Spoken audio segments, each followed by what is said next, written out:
Prince William doesn't know if he will be able to trust his brother Prince Harry and sister-in-law Meghan Markle again due to their continuing pattern of sharing private details of royal life with the world. Since quitting the firm back in 2022, the couple have given interview after interview making countless shocking claims about family matters, and later this year Harry is publishing a tell-all memoir. Harry started speaking about personal issues before he had even packed his bags for the US, opening up about his relationship with his brother during a documentary for his tour of South Africa's working royals. In his new book William at 40, The Making of a Modern Monarch, which is serialized in the Daily Mail, royal expert Robert Jobson claims the Duke was simmering with resentment when he watched the program. A member of his inner circle tells Robert, to say William felt deeply let down would be an understatement. He wasn't sure if he could ever fully trust his brother again, said one member of his circle. And just last week, Harry sat down yet again to talk about his family while promoting the Invictus Games.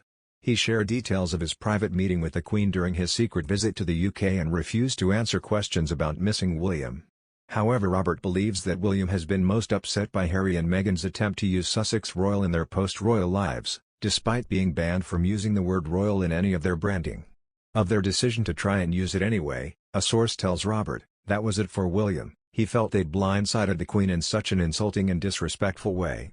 The book also talks about William's relationship with his father Prince Charles and stepmother Camilla.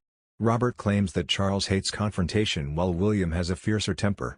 As well as having blistering rows with the Duchess of Cambridge, in which they both give as good as they get, Robert says Will's rows with his dad.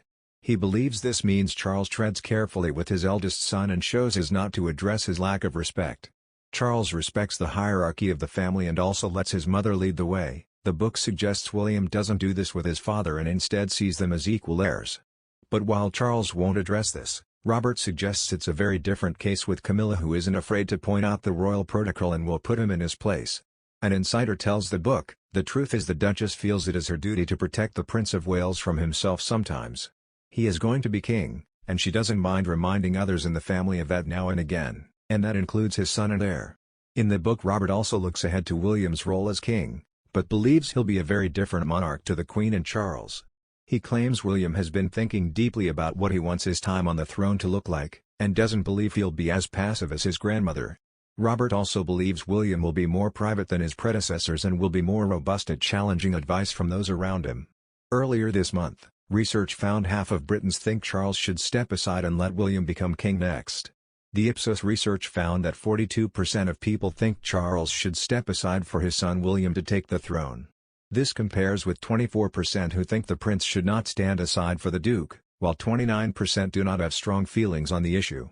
However, the survey also suggests that 48% of people in the UK still believe Charles will do a good job, compared with 19% who think he will do a bad job and 27% who think he will do neither a good nor bad job.